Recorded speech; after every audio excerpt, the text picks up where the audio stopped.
All right, so it looks like you're thinking about a trip to Manila, and we're going to dive into a couple of sources to see what it's like. We've got some insights from flightandhotels.com and also what seems to be like a travel guide or a blog post all about Manila. Yeah, it looks like these sources give us a really good overview of the history of Manila, some of the must-see spots, and even suggestions for day trips. I have to say, I'm already interested just from the nickname they gave Manila, Pearl of the Orient.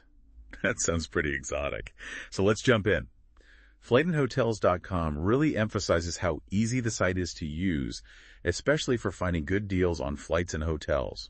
They even talk about having exclusive discounts. Yeah, that's pretty common. You see a lot of travel websites trying to attract travelers who are looking for the best bang for their buck. But it is really important to read the fine print on those deals and make sure you're actually getting the best price. Yeah, you're totally right. It's easy to get tempted by a flashy deal. But comparing is definitely key. Flightandhotels.com seems to have all the info you need, though. Contact info sections on top destinations and even a community blog. That could be a good way to get some real traveler perspectives. Yeah, those community forums can be really great for honest reviews and tips. Okay, so let's move on to this travel guide excerpt. I love how it describes Manila as this blend of old and new. They give examples like you've got these centuries-old churches right next to these modern shopping malls. The nightlife sounds awesome. And Manila is apparently a foodie paradise. And they also say that Manila is often called the gateway to the Philippines. So you can use it as a starting point for a larger adventure. You can explore the city, but also use it as a base to go to other places in the Philippines. Okay, so I'm already thinking about multiple trips. But let's focus on Manila for now. This guide has a whole list of the top tourist destinations in the city.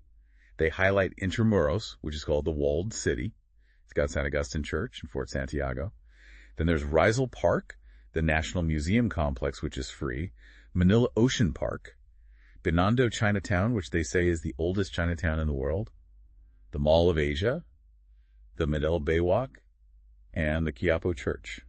Wow, that is quite a list. I think it's interesting that Intramuros is a UNESCO World Heritage Site, so it's considered really historically significant. Okay, so that definitely makes it even more of a must-see. But I have to go back to the food for a second, because Binondo Chinatown, being the world's oldest Chinatown, has my attention. I'm thinking incredible dim sum and dumplings. They even mentioned hopia, which I think is some kind of pastry. Yes, hopia is a flaky pastry with a sweet bean paste filling. And what's cool about Binondo is that it's a real fusion of Chinese and Filipino food. Now I'm getting hungry. This guide also has suggestions for day trips from Manila. They highlight Tagaytay, which has this amazing view of Tall Volcano, and then Pagsanjan Falls, where you can take a boat to a waterfall. And for World War II history, there's Corregidor Island. Yeah, those are just a few ideas. Manila isn't a great spot for exploring, so it just depends what you're interested in and how much time you have. So many choices. Let's go back to flighthotels.com and look at accommodation options. They have everything from luxury hotels like the Manila Hotel and Okada Manila to budget-friendly choices like Red Planet Manila and Z Hostel. And of course, they're still mentioning those exclusive discounts. It's always a good idea to compare those prices with other booking platforms just to make sure you're really getting the best deal. Absolutely. A little bit of healthy skepticism never hurts. So getting to and around Manila seems pretty simple. The main airport is Ninoy Aquino International Airport, or NAIA. Flightandhotels.com does have flight comparisons, and once you're in the city, you can take those iconic jeepneys. There's also the Grab ride-hailing app and the MRT-LRT train system. So it seems like there are a lot of options. It's always smart to research transportation before you get there, especially in a busy city like Manila. Figuring out how to get around can save you so much time and stress. I totally agree. Nothing worse than wasting vacation time trying to figure out transportation. The travel guide also has some quick tips for first-time visitors. The currency is the Philippine peso. English is widely spoken. And the climate is tropical, so pack light clothes. Oh, and the usual big city safety tips apply. It's always a good idea to research local customs and etiquette before you go anywhere. It can really help ensure a safe and enjoyable experience. Right, being a respectful traveler is super important wherever you go. So I don't know about you, but I'm already picturing myself in Manila exploring those historic streets and eating all that amazing food. Me too. And we've barely scratched the surface. What are you most excited about? That's a tough one. There's so much that sounds cool. I think the history really appeals to me, especially in Intramuros. And of course the food. But I also want to see the modern side of Manila, the markets, the nightlife. What about you? I'm really interested in those layers of history and how they've shaped the city, and the idea of Manila as this gateway to the Philippines. It makes me wonder how the city balances keeping its own identity while also being a starting point for exploring the whole country. That's a really great point. So it's not just a city, it's like a portal. Huh. Okay, so before we get too carried away, let's take a break. When we come back, we'll go even deeper into Manila's history and culture and talk about some practical tips for exploring the city. Okay, so we're back and ready to dive even deeper into Manila. Before the break, you were talking about how Manila is like this microcosm of the Philippines, this blend of history, culture, and modern life. Yeah, and as we keep looking at these sources, that idea becomes even more clear. Remember how the travel guide talked about that contrast you see in Manila between old and new? Like those centuries-old churches next to those huge modern malls? Yeah, that really stood out to me. It's like they're saying that Manila isn't stuck in the past, but it still respects its heritage. Exactly. And that actually shows us a lot about Manila's history. Manila has been influenced by so many different cultures over the years. You have the Spanish colonial period, the American influence, and of course the indigenous Filipino culture. It all comes together to create this really unique blend. So when you walk through a place like Intramuros or Binondo, you're not just seeing a tourist spot, you're seeing layers of history. Exactly. It's a living, breathing history lesson. And I think that's a big part of what makes Manila so interesting for travelers. You can see those different cultural influences in the architecture, the food, the customs, the people. It makes me think about how they call Manila the Pearl of the Orient. And now that nickname makes even more sense to me. Like it's this precious gem that has been shaped by all these different forces over time. I love that. And it makes me think of another force that has shaped Manila, maybe not in such a beautiful way, but in a really powerful way.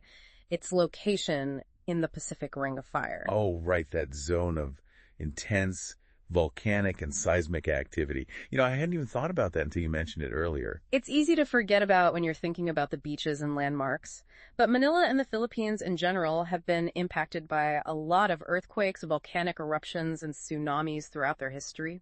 I can't even imagine what it must be like to live with that constant threat of natural disasters. It must have had a big impact, not just on the landscape, but also on the people. Absolutely. On a practical level, it's changed the way buildings are constructed and the infrastructure that's in place. You have to build with resilience in mind when you're in a zone like that. Right. You can't control nature, but you can prepare for it. Exactly. But what I think is so fascinating is how this constant threat has created a culture of resilience in the Filipino people. They've learned to adapt, to rebuild, to come together as a community. It's a part of who they are. I'm starting to see Manila in a whole new light. It's not just about the sights and the food, it's about the people who have made this city their home despite the challenges. I think you're getting it.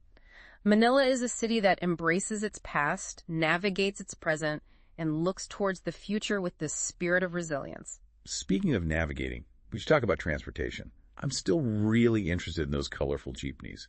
They seem so iconic, but also a little confusing to figure out as a first-time visitor. They can be a bit of an adventure. They have specific routes, but it's not always easy to figure them out. That's why I always suggest downloading a transportation app like Grab before you go.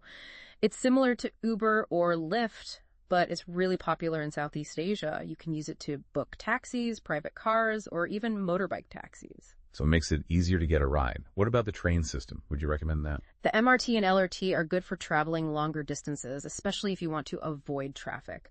They're also very affordable. Just be aware that they can get crowded, especially during rush hour. Good to know. So maybe a combination of ride-hailing apps and the train system. Exactly. And don't forget about just asking locals for help. Filipinos are usually really friendly and happy to point you in the right direction. Yeah, I love doing that when I travel. You can find some really cool hidden gems that way. Exactly. Traveling is all about being open to new experiences. Well, after all this, I'm even more excited to go to Manila. It's clearly more than just a tourist destination. It's a city with a real soul and a story to tell. I agree. It's a place that has something for everyone. Okay, but before we get too carried away, let's take a moment to pause. When we come back, we'll wrap up our exploration of Manila with some final thoughts and tips to help you plan your own trip.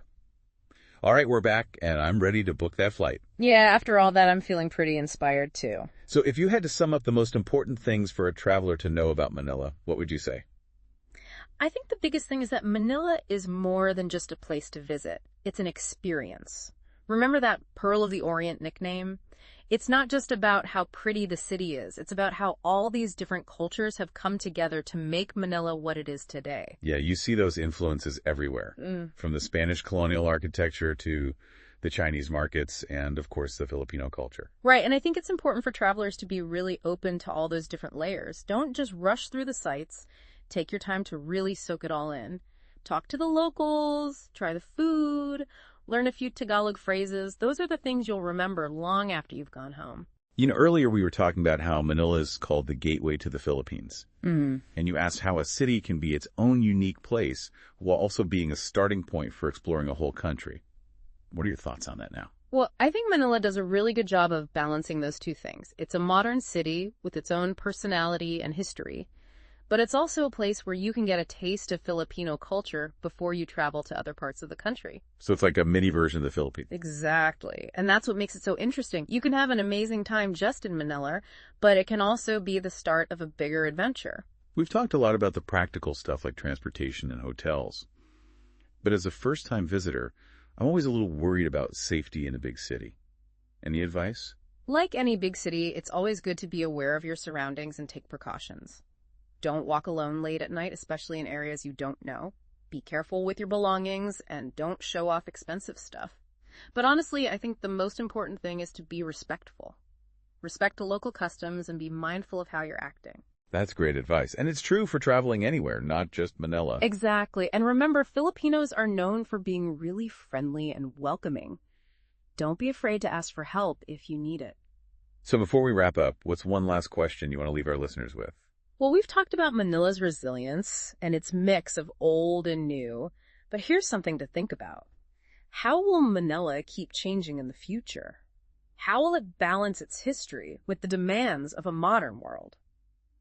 That's a really interesting question. It reminds us that Manila isn't just a place on a map. It's a city that's always evolving. Exactly. Well, I think it's safe to say that Manila is definitely going on my travel list, and I hope our listeners are feeling inspired too.